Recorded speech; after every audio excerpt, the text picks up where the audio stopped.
Big bad. There is our big bad. And correct me if I'm wrong, Chronomaly Vimana uses materials to negate opponents' effects, correct? Correct. So it can use 2 materials to negate effects, but also has another effect that allows it to gain materials. So Chronomaly duelists often use Vimana to sort of control the field, make it so that the most important card effects that the opponent tries to use get negated. It can also increase its attack points too, or it is able to increase its attack points as well as part of the effect that also gains the material. That's a fearsome card to have out there, so great for Shelmy. Definitely seeing all that come into play now. Again, that Link Slayer being negated, trying to destroy some of the spell and traps, and stealing a material there to make itself even more pumped up and gaining that attack. But we are seeing Firewall Guardian hit the field, so we still have plenty of plays. As you know, some people call this deck like the Cybers pile deck, right? A stack of Cybers monsters that whatever you draw, you're able to Link summon something. So Taku probably thinking which of those great Link monsters are going to summon next. Popular options have been things like Cybers Wicked, Cybers Witch, but no telling. He's the one in the driver's seat here. Shelmy has the trap card Barrage Blast. It is a continuous trap card that actually lets you detach materials from machines. And however many you detach, you can destroy that many cards. Oh, wow. That's the perfect option here. Detach 2 to destroy the 2 Link materials. He is not letting Taku use that Firewall Guardian in a Link summon. Or is he? Because we're seeing the Signet Crosswipe at least clear one of those cards off the field to get rid of that continuous trap and therefore prevent it from ever resolving. So while there's still just the one card there, it's better than having 0. Unless Shelmy is like a moon! What? Taku has no face-up monsters if this resolves, which it does. He can't Link summon unless he can somehow get more monsters onto the field. But he can if he has any of the cards commonly played in this deck that allow you to special summon banished monsters. As I said earlier, any of those cards could get you back in the game. By themselves, maybe not strong, but at least a chance. That's pretty much just different dimension reincarnation at this point because he has 3 cards in his graveyard. Shelmy's smiling by the way. Right. Shelby's like, I'm in a good place. He used everything he had, and it looks like it was exactly enough. Oh man, what's Taku gonna do now? Well, I mean, there's a lot of different options. If he did have that different dimension reincarnation, he could special summon a Cybers Quantum Dragon and use that to bounce at least one of those cards off the field, but that's not exactly the strongest option, is it? I think if he had it, he would have played it already. Oh, the confidence of a duelist in the World Championship, just slap it on the table? You thought you had exactly enough, but no. There's one more card. Yeah, he's definitely trying to ponder an escape plan here for sure. Man, yo, are we going to see 5? I think we might see it. We might, and I hope we do, because the more speed duels we see, the happier I am. Hey, don't count your duels before they're done now. No, definitely not. True. We don't know what Taku's cooking up here, so we'll see. I do feel like Shelmy, there's definitely a massive amount of momentum behind him right now. Taku's got to find some way to switch the flip here. Flip the switch? Flip the switch. Switch the flip works, yeah, because you flip it. You know what I meant. That was funny. But he is considering his options very carefully here. Now, here's the thing. The sign of a duelist in the World Championship stage is even when you're winning, you don't just magically start to lose your cool. So not trying to seize this moment and force the victory, but going to go ahead and play that Signet rollback to special summon. And it is the Cybers Quantum Dragon. He got that with his skill because he was second. So that's a nice perk of going second when using this skill. And he is getting that Synchro Monster you referred to earlier. It can return whatever he attacks to the extra deck. But doesn't have the attack points needed to destroy the other monster by battle. So it's not it may be the best thing he can do, but I don't think it's really enough to put him back. He doesn't look thrilled. So using the material to go ahead and drop the monster attack to 0, but it still bounces, so nothing to worry about there. Play passes back over to Shelmy. Let's see what he's got as he continues to fight for his tournament career. Yeah, and do what you can, right? He did what he could. So. Yep, he brings back in Kambaro figures by spending another 1,000 life points. If he can get another monster on the field, that's another Ixies summon no matter what the level, because the skill will fix the levels by sending an Ixies monster from the extra deck to the graveyard. He must be feeling confident. You know, reducing your life points by 1,000, that's not like 500 or 100 life points. Ain't no pain, no gain. Yeah, he brings back the Chronomaly Nebra disc, and now he's Ixie summoning Chronomaly. Yes. Okay. Vimana. So he has 2 of those on the field? He does. Now he has 2. Ouch. That's definitely going to hurt.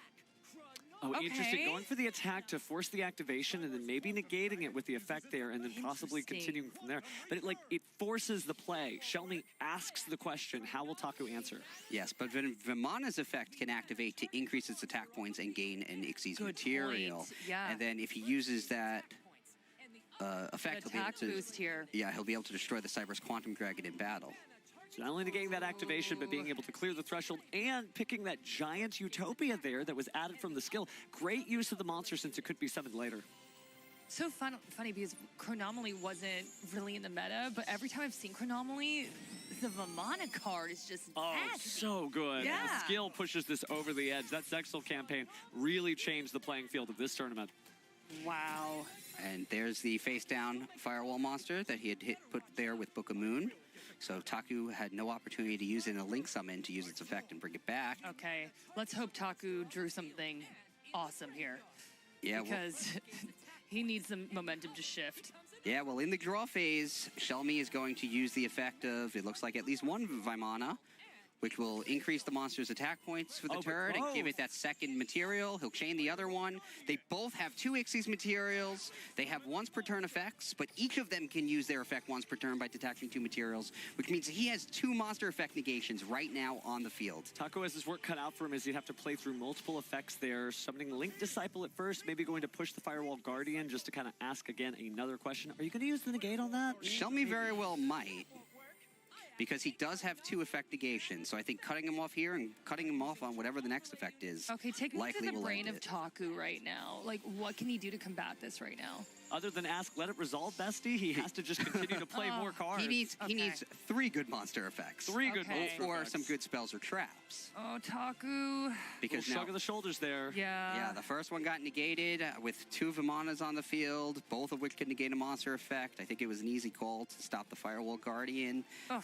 You getting 2 Vimanas out in the field, and I mean, you got to be feeling pretty confident at that point, I feel like. So. Yeah, that's what this deck wants to do. Oh, but wait, there's more. Oh, he has a different dimension reincarnation. Oh, and what an interesting play line there. So many duelists at home probably thinking, oh, you could activate Signet Mining instead. Really 2 different directions here, but we're bringing back Firewall Dragon to co-link to the Link Disciple. Now, if he uses his effect to try to return a card, the Vimana will negate it. But it won't have materials. It will be out of materials, but Firewall Dragon actually has 2 few attack points to defeat it in battle. So I'm curious to see where he goes from here. Hey, it's something though. You know, like we said, take what you can. You know, a little momentum shift, not drastic, but take what you can. We're happy to see that for him. So 2,500 attacks, not bad. But then you're looking at the 2 Vimanas right now my with goodness, 3,200 and 2,800. I'm just like, ouch. He is using the Firewall Dragon's effect, and Vimana is negating it. So all he can really do now is make a Link 2. No, ouch.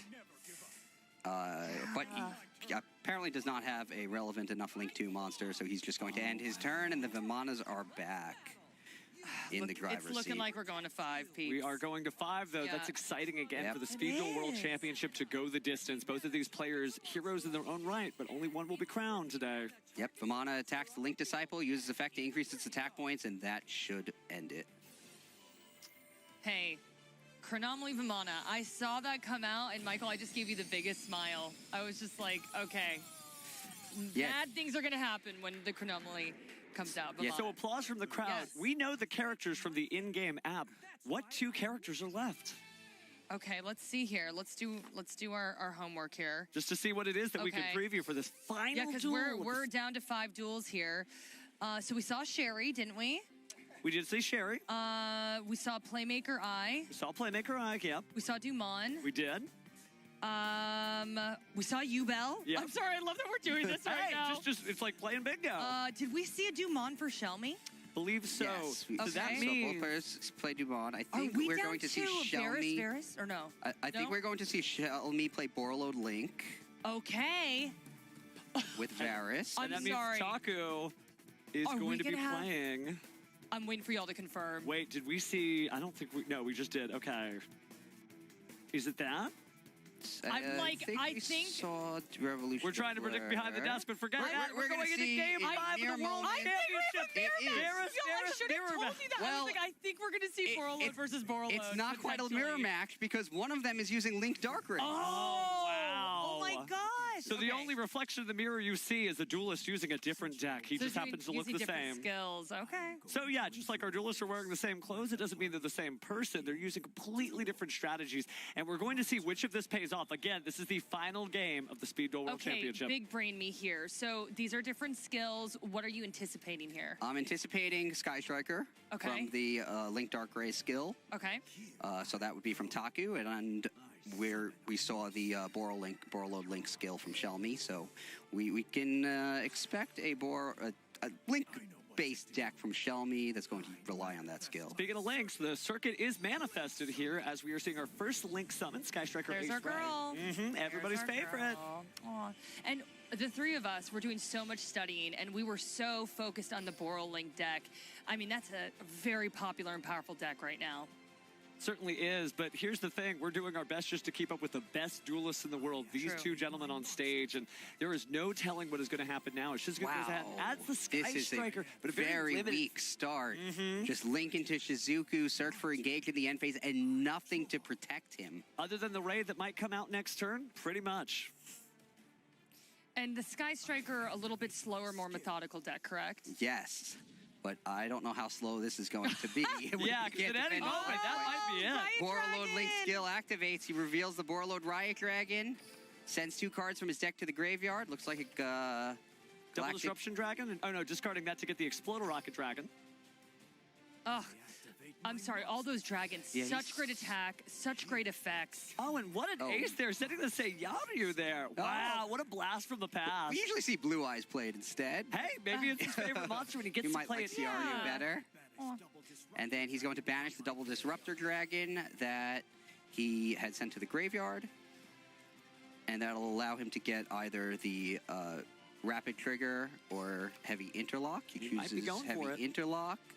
I think this is actually going to be hard for Taku to survive. Both duelists waiting with bated breath, but Taku's sitting with his hands clasped together, just hoping that he gets to see the next turn with the monsters that he has. Shelmy calculating his brain what he's going to do. He did start with 5,500 life points due to the Link Dark Rays effect, so that might be what saves him here. But it looks like, Shelmy was able to use the skill. He had the level 7 or higher monster to reveal. A little padding, though, it might help, We'll be positive. Man, y'all, we're to 5 duels right now. And this could end at any moment. Yeah. Shelmy normal summons the Exploder Rocket since its total stats are equal to 4,000. And then with the 2 dark monsters on the field, he can summon Galactic Spiral Dragon. Since there's a monster on Taku's field, he's able to use his skill to place Quad Borreload Dragon onto his field. And if he wants to, he can use its effect to just destroy Shizuku and allow Taku to bring back the Ray. Man, Shelmy looking really strong right now. He chooses not to. I think he's just going for, is that going to be a Boral Sword? It's going to be a Link 4. A lot of different arrows that we could be pointing to. Could be a Let's see what we got. Dragon. Link the circuit. Oh, yeah, there is Borreload Dragon. Borreload Dragon. So looking good for Shelmy for sure. And what a great animation here. Kind of give you just a moment to breathe as a duelist and think about, okay, this monster is here to protect me. My heart's sinking a little bit. Well, Taku here's the putting thing, his head, because Taku knows that Sky Striker Ace Ray would protect you if it was destroyed by battle, but Borreload Dragon has the ability to steal players' monsters when it attacks. It gives it that ability to attack through it. And it keeps coming. He's using the Heavy Interlock, and he's going to get rid of Chaos Dragon Levineer, a strong card, to tribute for a Ritual Summon, and summon Borreload Riot Dragon. I don't think he would have done that unless he was confident it's going to be over this turn. Shelmy thinking he's going in.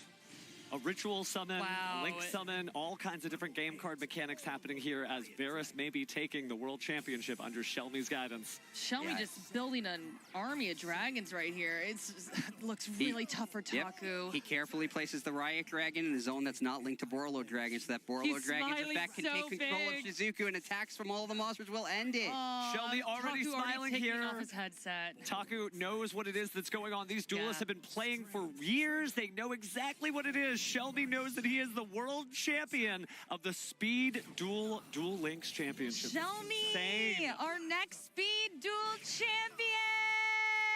Let's give him a round of applause. It's still attacking. I'm like, oh man. He's that good, he knows he can take his hand off the duel disc because again, Shelmy is your world champion for speed duels. And what a series though, Taku walking it back and forth, but unfortunately it was not to be. Oh, Shelmy is, I'm getting emotional. This is so exciting. Look at the sportsmanship there. Yes. Shelmy taking the time to shake hands with Taku there, knowing how hard both of them And punch. Taku, fabulous job. He was exceptional, but man, this is Shelmy's moment to shine, holding up that trophy, putting that fist in the air. Let's go. So triumphant there. Shelmy, always, you know, a great competitor. Anytime he lost a game, anytime he walked into his opponent's traps, he smiled because smiling was the tenacity he needed to get through. And remember what we said earlier, he said that it's all about persistence. And man, we went to 5, Kohanam. He persisted. You've been to the World Championship stage. Can you imagine what it feels like up there? I can only imagine, Steven, because I've never made it that far. Hey, there's always next year. But for Shelmy, it's this year because Shelmy is your world champion again. There's no taking that away from him. Hard fought and well deserved. I mean, honestly, looking back at all 5 of those duels, they were so fun to watch. We saw so many incredible decks, all of them paced completely differently. I mean, honestly, that last duel really stuck out to me. It was just like Shelmy had the momentum, he had the energy, came out with that Borolo deck and just dominated. Inspirational. Yeah, just inspirational. It was awesome. And I'm so happy it went to 5 duels, so we got to see all 5 of both players' decks in That was action. an insane duel. Hopefully that inspires some duelists at home Shizuku because passing shows you it that even on the if you're down and finals, out, that just really hang in there. sucks. Might That be the really world sucks. champion before you know it, but just such but an yeah. electric series of duels. And it I shows think you what the TCG first might speed duel actually format sweep is right the now. We've got more decks entire and more packs coming worlds along this the year. way. That's But, kind of like, crazy. We're on Unchained. Yeah, Unchained. Yes. You didn't expect that. Oh, no, Unchained is like, good. are zero So the much cool OCG stuff play? out Yeah, there. so Players if can viewers actually at win. home, if you have a favorite archetype, favorite deck, there's a good chance it is a competitive deck in Duel Links because there are so many. So you should check it out. You know what's Really so should. interesting, though, is that, you know, all 3 of us were studying the meta so hard, but in the end, we saw people bringing out the Chronomaly deck, right? Like, it's what speaks to you, and then sometimes we're Okay, like, I oh, want- an unusual monster, but I can't that wait for a speaks Master to Duel that event, though, because duelist, that's right? the Everybody likes to format put I their know own the spin best on the right now. game. It's a lot of creative expression because with so many thousands of cards in Yu-Gi-Oh! Like, and I in sort of Speed know Duel having Rush a deck Duels with because I about do play 20, it 30 cards, more often than it's Speed just Duels, one but of I'm those still things where, pretty like, casual you in that have to format. be the one in the driver's seat. And You I have don't to play make those Speed. choices. I don't play Yeah. So Speed speaking of Duel Links choices, anymore. we probably should hear from really. a champion, right? Yes, I cannot wait to hear from Shelmy. Kangas, let's hear this interview. Okay, let's see. What does the world champion guy say? Thank you very much, casters. I am on stage with Sebastian, aka Shelmy, our Victor World Champion for Yu-Gi-Oh! Duel Links Speed Duel. Congratulations. I want to start off by asking, what does it mean to you to win this trophy on this stage? Means a lot. I was playing Duel Links since 2017, and when I was a kid, and this is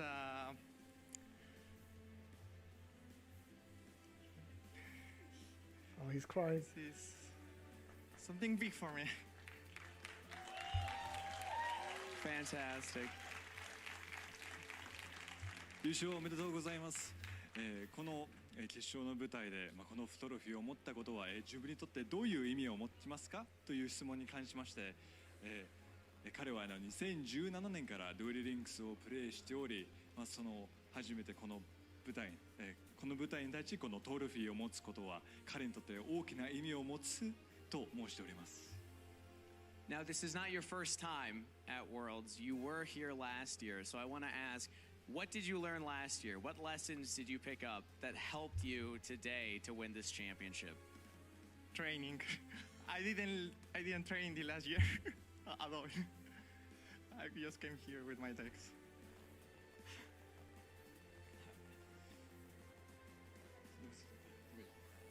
Training being the big difference maker from last year to this year. そうですね。今年が2回目の世界大会の出場となりますが、それに関しての準備などを、教えていただけますかという質問に関しまして、もうひたすら練習あるのみで、もう自分の信じるデッキと一緒にやってきたと言っております。 Final question for you.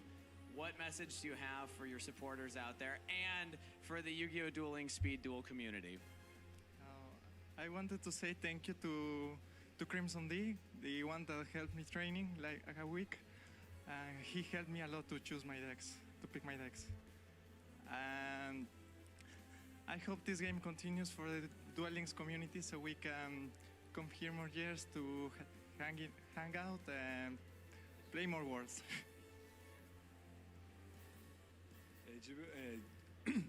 この配信を見ている、応援してくれている人たちと、そしてデュエルリンクス全体に何か言いたいことはございますかという質問に関しまして、自分の練習やいろいろ尽くさってくれた仲間にありがとうと言いたいところと一緒に、デュエルリンクス全体に、デュエルリンクス自体が続くことでこれからもプレイし続けていきたいと言っております。 Congratulations once again, Sebastian, our world champion for Yu-Gi-Oh! Duel Links Speed Duel. Oh, there And goes. now we're going to send it back over to the There's casters. Speed Duel. Thank you so much, Kangas. Congratulations again to Shelmy. And we're getting emotional over here. I don't know what else to say. Yeah, that was just incredible seeing, you know, what wish does Shelmy have? Just to be able to play in his favorite game for a little while longer. The best duelists in the world want nothing more than to just duel. Yeah, I know. I literally 3 words. This is something big for me. You know, I literally, and I could just see him shaking, holding back that emotion. I go, Hannah, you're just It was nodding amazing. your head It and was smiling. amazing Yeah. to see. I'm so happy for him, Yeah. and I see how much he appreciates this victory and how much it means to him. Okay, Yeah, so and next then, up he is going was to be here Master last Duel. year, and he said like the big So thing that's gonna- was training. That's is gonna be that insane 'cause hard it's literally work just a paying runback of last off, year's Master Duel fighting through that for fiber. with the same I'm gonna try teams. to make that a word. Johanna said no, Jackie. It's true though, because like he was here, he was at this And World once they start a break, Championship I'm gonna stage, have to but he take a didn't break too, believe 'cause I his need own more hype. He water. said, I need to improve, I need to do more work. So that's something that everyone can learn from, is that you can be good, but you can still climb and be your better self. Yeah. And then it was interesting to hear him say that, you know, deck choices was very important. But, oh my gosh, this just coming in. We have some exciting news. Roll the video. Okay. Oh, are they going to reveal Go Roll Rush? the video now. Maybe not. Okay, but We're there should be rolling something the soon. video soon. Something exciting is about Something to happen. exciting I is about don't to know when, happen. but it is I moments can only away. have so many heart attacks I'm on sorry, stream. y'all. I know. Look at I know it's Johanna. going to be exciting. Wait, Yeah, Well, like, they're when not they ready say, like, for it. hold on, Something something's about to like happen. We're like, well, what do you mean something's about to happen? Okay, momentarily, that exciting news will be coming down. But I mean, let's just focus again on Oh, that yeah. finals. You know, I loved how in the end he was like, I just want to spend time with my friends. I want to explore worlds. That literally got me. My eyes Friends is an started to important water. part there, like friends. He didn't say opponents. He said friends. Those Yeah. are people he met through this glorious game. Oh, Michael, I know It's that you want happening. to come in, but that exciting news, it's coming down now. For real. Oh, now we're rolling the video. Oh, it's gonna be Duel Links news. Go Rush.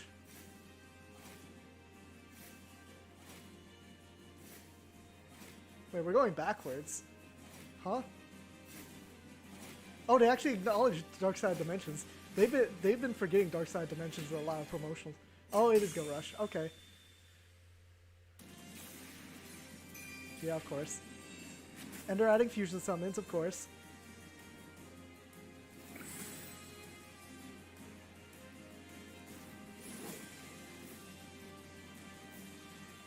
And more rarities? Okay. October 1st, 2024. Yu-Gi-Oh! Well, Duel I Links guess I better Yu-Gi-Oh! schedule Gold Rush World of is coming. Steven, I had to pick your jaw up. Yeah, from sorry. the Let me, desk. let me like You get were myself literally out like- of fan mode here. I'm sorry. I'm watching that video for the first time. I'm like, oh Aw. my goodness. Okay, well, let me get my heart. Okay, yes, overall emotions. Okay, now that we're able to decompress a second, thoughts. Wow. Wow. This is huge. That's I huge. love That's huge. it. Well, Shelmy just said, I just want more Duel Links. I just want more Duel Links so that we can keep showing up at the World Championship stage. And that is at least another whole full career of Duel Links with a brand new world being added. Yeah, Johanna, talk to me about how this feels to you as a avid player. You're auto-dueling while we're casting here, but it's just always fun to explore new worlds. First of all, that's not true. I'm not all doing while we're casting. Okay, I'm only all no. dueling on breaks. Just That's kidding. fair. That's mean. I'm just kidding. But I'm excited because I think it's going to add a lot of cards to Rush Duels and make that even more exciting than it already is. That means we Okay, gotta be so getting more more characters, right? Because fusion summons and Rush Duels is actually pretty big. And all the fusion characters actually haven't been added yet to sevens. Okay, so you will get Udius Velgear, Yuhi Odo and Yuamu Odo. Yamu, I love. Exciting, right? And they'll be your initial characters. And you'll they- also oh, that's be why- able to that's why use they their showed the ace Skyber Dragon stuff. monsters. At the same time, Fusion Summon will newly appear in Duel Links, and a number of fusion monsters will be added, plus other Okay, this is new actually pretty big news. features. Oh my gosh! I I'm guess so I guess excited I for will the put out some more characters. stuff, Oh, more man, videos a lot of about fans around the world Rush who duels. recognize those faces, and for those who don't, they're going to get to know them from the beginning. I also do want to correct myself. One of the few times I don't see Kohanum auto-dueling is when he's casting. So, Not trying to get him in It trouble. really This is guy just true. won no, the he's game. Whoops. amazing. We love Kohanum. Oh my gosh, both of you. I'm getting a little emotional. I know we're not quite done yet, but I'm just like, man, this has just been such an experience to watch those finals. I guess and now we're I'll have to getting these schedule amazing something for that announcements. It's date. just Let me wonderful check to be a when Duel that Links is. fan right Yeah, now. First off. it really October kind of 1st because is that's on something a that people always Tuesday. wonder, like, okay, are we going to get Tuesday, additional really? content? You know, there's some Okay, other series that we okay. haven't seen before. I and guess now I we will really stream are on getting a Go Tuesday. Rush world. I try not to Okay, stream on anime fan weekdays got because I called don't really have I the love time. that Cyber End Dragon we just saw. But whatever. Also, we will have new Dual World game screens. I'm loving what I'm seeing right now. You know, Oh, they're just the three rehauling of us have talked about this. the One of UI. the greatest parts of Duel That does Links, make though, it is, like, easier. when you're an The anime UI is fan, so it's awful. nostalgia overload, seeing all of these characters and just hearing the voice lines and all of it being brought back to life again, you know? Wow. Just having new graphics. I know. I'm sorry. My dark secret. I love this game. I know, But it is right? true. Duel Links did come out in 2016. It's been a little bit of time since then. Yeah. So for them to have this brand new update and all that new stuff is so cool. Because it brings a whole new fresh coat of paint, at least from what I'm seeing here, and new characters. Some good stuff, fam. Yeah, a new world is always huge because there are new characters, new cards, new mechanics. We just saw the fusion mechanic introduced for Rush Duel. Yeah. So there's going to be so much change for the better, and I'm so excited for it. And it's just lovely. You know, we've been talking so much about what Duel Links means to us, and I think y'all are gonna like this. Chronicle cards, okay? They're special cards that are managed separately from regular cards as unique cards and can record the usage history of the card in the game against the player. By using items with special processing that can be obtained as event rewards or by fulfilling certain conditions, special processing can be applied to cards that are different from the normal rarity finish. Cards that have been specially processed become Chronicle cards, which are special cards that differ from regular cards. Let's create a Chronicle card with special processing on your favorite card to keep a record of your duels. Get your one and only card, your own special card with the memory of your duel engraved on it. Oh, that's so cool. So what you're telling Okay, me so is you I just- can you just effectively get a pick a card. special card, and then You I get can a card that just effectively upgrade it keeps through my own upgrading duels. through That's so dueling. Yu-Gi-Oh. I Okay. know. Oh my gosh, they look so beautiful. So. Do you have a favorite card that you would try to? I guess I'm having to save up a bunch of gems for that. Available in the game for that process. I mean, I have a lot of favorite cards, but I'm curious to learn more about what this is going to mean. But it sounds like the cards are going to have some sort of memory about the duels they've been in. But we'll find out more details at some Aw, point. So That's cool. the end for us three for now. Let's say bye to everybody. We'll see you guys. Y'all Bye, are everyone. Awesome. This has been great. See ya. I'm George Kittle, professional football player, What's happening, y'all? This is Jamal Williams here, professional football player. and I hope you're having a great time watching the Yu-Gi-Oh! World Championships Who are these 2024. people? Not a lot of people know I don't- this.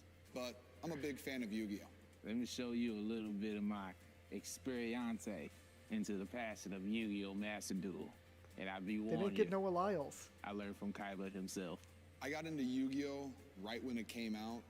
I was a big card collector, whether it was sports cards, other type of animated cards. I was just big into collecting those things. And when you paired the cards with the show and then some of the video games came out, I was all in. Really, for me, it was just, I was just learning something about cards. I felt like the monsters and everything was creative. Okay. I don't know which football really players just are having these. fun with it. So once I gotten older and I started learning more and more about just the process of Yu-Gi-Oh! And just how it was working, that then I really started getting into it. I got into Master There- Duels. how Funny much story, too, overlap is because there between I sports like playing and video Yu-Gi-Oh? games, and my I don't friends watch have been sports. playing Master Duels for the longest.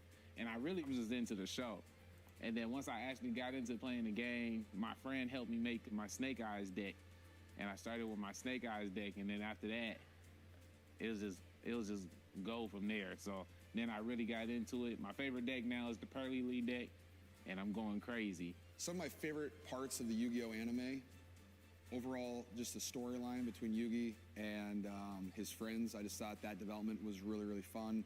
Him and Joey were just awesome friends that went through a bunch of stuff, but were able to become better friends from it. I love those types of storylines, and it was believable too, which I was a big fan of. And then besides that, I really love his early battle against the legendary fisherman, Yugi. One of the very first battles that he goes on, just because of like the style of gameplay in that match and how he has to overcome tons of adversity and to be very quick and clever on his feet, reverse the tide, that fight, because he had no business winning it. Trust, believes in the cards, draws the right one, Moon gets rid of the ocean. Not to spoil anything for you guys back at home, but that's definitely one of my favorite battles. Super old, right? Anytime Yugi goes against Kaiba is always exciting. It's great TV, and I'm a huge fan of Kaiba's deck with Blue Eyes White Dragon. You know, it's just a fun monster to see and so powerful. But Yugi's always so clever. How he takes that down with Kuriboh, one of my favorite monsters. And then anytime he goes against Pegasus, if they should have gotten some athletes, they should have gotten Noah Lyles. Noah Lyles bringing Yu-Gi-Oh cards to the Olympics was kind of insane. Get everything from Kaiba. Kaiba think he be playing everybody, but I already know how he play. I'm gonna play the long game too, chess. I would personally pick Pegasus because he has my favorite deck. The whole Toon deck is awesome, and how he sets it up to always win and beat people, I think is really awesome. The fact that he has the I2 makes it pretty easy. Besides that, I think it'd be really fun to meet Kaiba, just because I think I could put him in a better mood than he is, because he's pretty grumpy all the time, and I think I could put a smile on his face. Have I gotten anyone else into Yu-Gi-Oh? I would say yes, a little bit. You know, back when it first came out, I think it was 1 or 2 of us were really big into it, and we kind of got most of our baseball team or traveling soccer team into it. And like I said, we were exchanging cards, battling all the time on those long trips. Today, there's a couple guys on my football team that are into it. You know, it was awesome. I got a bunch of Yu-Gi-Oh packs to open at my house for my birthday. And I really do not know. I had a bunch of my teammates help me rip the packs, because how much overlap is there between? For some reason, that's just one of the most fun things to like sports fans, just rip those open and see if you get some awesome cards. And so I had like 3 or 4 of my teammates help me open those on my birthday. I have a good match that I remember, and it's not even me winning. It's me losing. And it's me losing to my friend Tev, because he played with this Dino Morphin deck. And I basically call it the subtraction, the division deck. All he's doing is just dividing his life points just to negate or to bring a monster onto the field. And he got to the point of having 32 life points. Literally, he just got 32 life points. And he beat me. I play Master Duels on my phone when I'm on the plane. I play on my Switch when I'm in the bed. I play, you know, my Xbox and my PlayStation, depending on which one I'm on, or depending on which one of my friends, what game system they on. I really like it just to play on any type of system. You can play anybody at any time, really. So it's just universal. My Master Duel strategy mostly be, I like to take cards. I like to take your cards in particular. I like to negate. Negate. I'm Mr. Negate everything. I don't care if it is paying life points. I will negate it, I think. Just to stop somebody from getting their game plan on the field or on the board is my top tier thing to do. I'm Mr. Control the board. I love decks that control and recycle. Like, even if you destroy my monster, I could get it right back on the board. So I'm a recycler.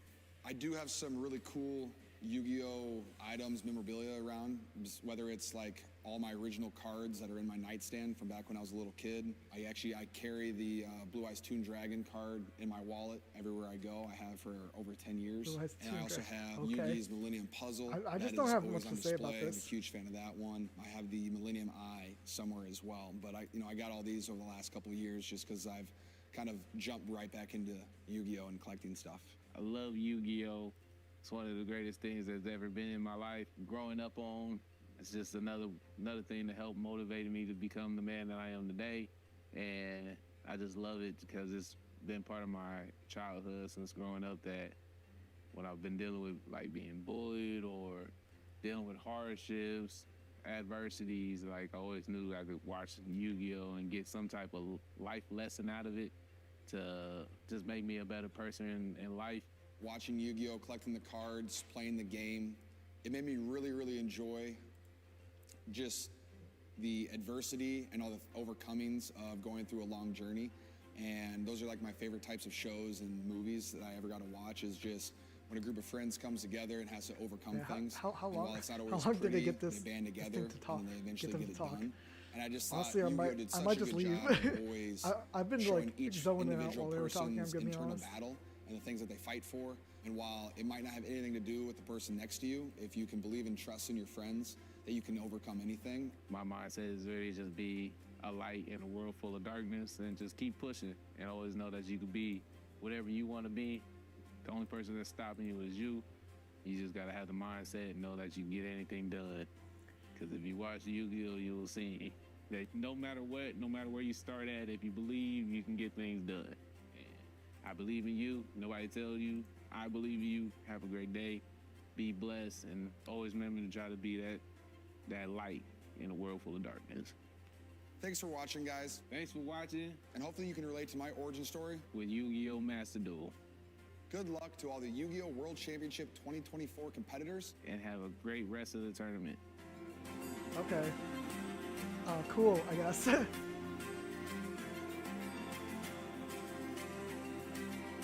I have no idea who these football players are.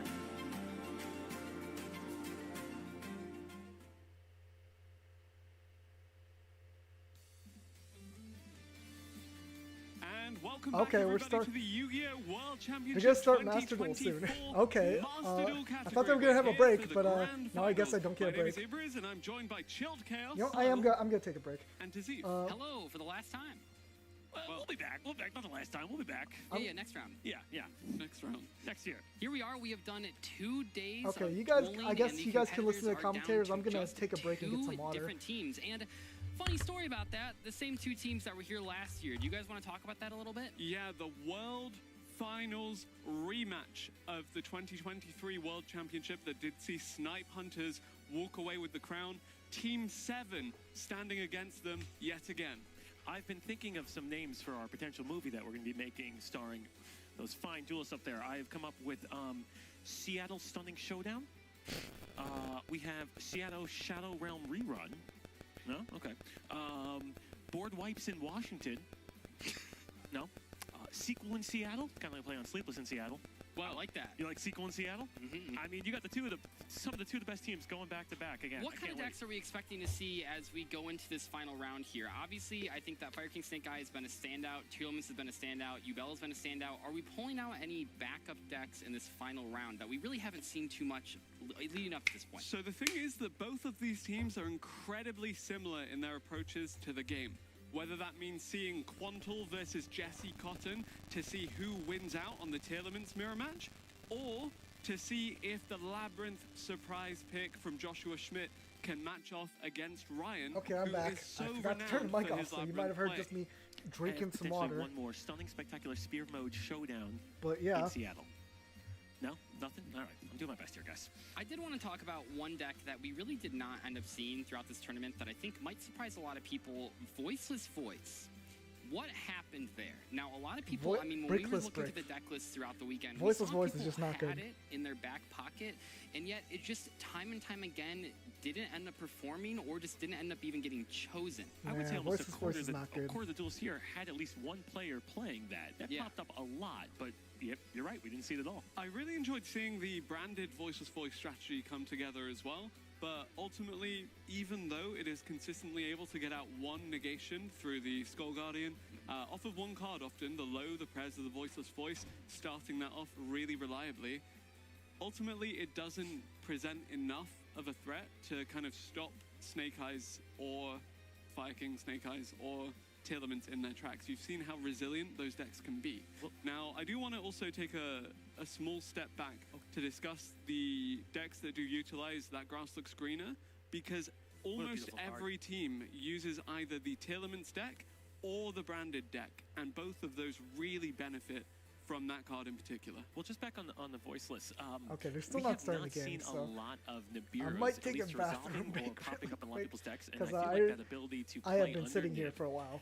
it So. doesn't really matter as much in this format, or at least in this competition. We haven't seen it as a big threat, so the idea of having Voiceless play under it feels like it's not really needed. And I feel like it also kind of tackles the gameplay very similarly to a lot of the other decks that are performing well. It doesn't really hit it from a completely different angle like Fluandereeze or Labyrinth. So if you are down to, okay, do I play Yubel or Voiceless Voice or Snake Eyes or Voiceless Voice, why would you ever pick Voiceless Voice? And especially because they also lose to Bystials, maybe even harder than some of those other strategies, it's difficult, you know, making the decision to actually play that deck. And Bystials in particular reinforcing both the branded strategy that we mentioned, but also Centurion being a really prominent option. And you may even see that in the hands of Emre from Snipe Hunters. When do you think we're going to see ABC show up? You know, as a ABC lover, the Bystials really ruined my hopes and dreams of that deck. Will we see that maybe make a comeuppance here? With a last-minute deck change, anything could happen. Anything can happen. Yep. Against the rules, but I mean, I would like to see that deck make a showdown. Do we know, have we seen any of these players play branded this weekend? I don't believe so. I feel like these are teams that, you know, we've talked about before. I've joked about that branded players are the most dedicated players out there. I don't know if there's any branded players among these 6 players. So I also want to contextualize that both Okay, I'm back. and Jesse are very much dedicated to the Tillerman strategy. Yes. And therefore, it's more like seeing 2 teams with 5 different decks rather than the 6 different decks we see from True. They're both the playing other teams tiers. here. I've not paid attention what decks they are playing. That was in there that was surprising. The Endymions. Someone had an Endymion build in there. So actually, one of the CER team members, I think it may have been Nakwall, who was playing the Centurion Super Heavy. He really favors the pendulum strategy. And just to, again, Endymion, contextualize the Super Heavy journey these Endymion? teams did take to Isn't get that to the kind of grand final antithetical? here. That's kind of weird. We saw at the end of day 1, both of them actually ended up coming out of their groups in the 2nd position. Both of them didn't have an ideal start to the first day, but managed to, after a 5-4 series on both sides of that day 2 bracket, make it here again for the 2nd year in a row. Absolutely. And one other deck that I wanted to ask you guys about, Stun. Runic Stun definitely Runic was Stun. being played. There were players with it. People and were there were playing. players even just playing I know it's like Mr. Fossil Zeef Dino here, and Friends. but I was not paying attention to the Why do you think that deck really earlier struggled? Because multiple people rounds, had it, and it so I'm is not sort sure of what happened. theoretically a hard counter to almost any sort of special summon heavy deck, but it didn't pop up. I think it is very good into Yubel. Just have but nothing. I have aside nothing to from that, add it does struggle because to I match haven't up been watching the Exactly, earlier when rounds. everything I can know who's in destroy the everything finals background. right now, Yubel but runs into an that's issue, and about I think it. what we've seen from these competitors, they just like each other. And I- nobody I- wants to actually, I stun think I other know. players and just Joshua make them Smith wait has on been the running board a state, get them weird 12. labyrinth deck their that friends. completely counters So Yubel for I'm some really reason. excited to see. I again, only if got one Josh win or will dare something. to take Labyrinth against Ryan Yu, who But is I'm gonna come the back because I didn't Labyrinth actually player. have it But earlier. also, again, that Tailorman's mirror match rematch. That was so crucial to Snipe Hunter's victory last year, was the ability for Quantal to be relied upon here. And we will see, indeed, how Never these mind, players it play looks out like they're this year starting. in the grand final of the we're just Master gonna see Duel all category all of the three Yu-Gi-Oh! World Championship duels at the same 2024. time. Snipe That's actually kind Hunters of insane. taking on Team 7. Sequel in Seattle, it's on the move. Okay, we can see Looks all like of we are all three starting of them off at by once. watching Josh versus Ryan. Okay. Opening with a bonfire, There's Bonfire, getting there's immediately Ash Blossomed with that alternate I artwork. see Centurion at the bottom Just in left. case you wondered. Thank you. Someone got Maxi and again, on this bottom is right. I kind of think that's symptomatic of the Fire Casteria. King Snake Eye duelist not Oh, wanting there's to Snake use Eyes. Of anything course, but Snake Eyes popular. the Fire King Snake Eye just because of the immense power of that deck right Yeah, now. it's And it turns out the Joshua bonfire was Smith on top. completely unnecessary. We already had the copy of Snake Eye Ash in hand. We're going to go for the Poplar, the Yep. original Sinful I mean, you Spoils. can't- I it's think really we've hard seen to this tell a what few you times. Ash in this deck. I think that it's very interesting Oak? using the Okay. Ash on the bonfire because That was an oak from hand, by the way. I just wanted to point that out. Yeah. Ash Yeah. summon oak Oak from on the hand. hand was Kind of so interesting. weird. What the heck? a lot That of was a monsters on the weird side of play. Ryan Yu. Yeah. Not something Flamberg Without Dragon Hunt, that's negation kind of now, interesting. you have to imagine for the Ponix or for the Fire There's no King Island Fiendsmith, so does we mean don't have to that deal if with that Ryan stuff. Can find either of those, This is the probably Fire King Flamberg, right? parts of this Fire King Snake Eye deck could Okay, very there's well come Flamberg. online pretty soon. It's gonna start We do see licking the off. Flamebridge hitting the board here. Now we have access to Oak and Ash and Poplar in the graveyard on the crack. Don't pack. see We've any talked about it toggles. many Is he gonna times. get? Is he Flamebridge gonna? being so good at not only helping you combo off on the first turn, Does he have but also Nibiru giving at you all a or ton of anything? I resilience don't against know your actually know opponent's the plays, decks. because on their turn you're going to trigger all these effects as well. There's Sunlight Ray, Wolf. Sunlight Wolf showing you that there are more Link 2s aside from SP Okay. Little Knight. There's Ash. Absolutely. And there's Will be Oak. summoned to its position and get an add back. I think right now there Okay. isn't actually a good way to do that. Making so a we might Linker be able to Revo? sequence this in a way where we can actually put a fire in the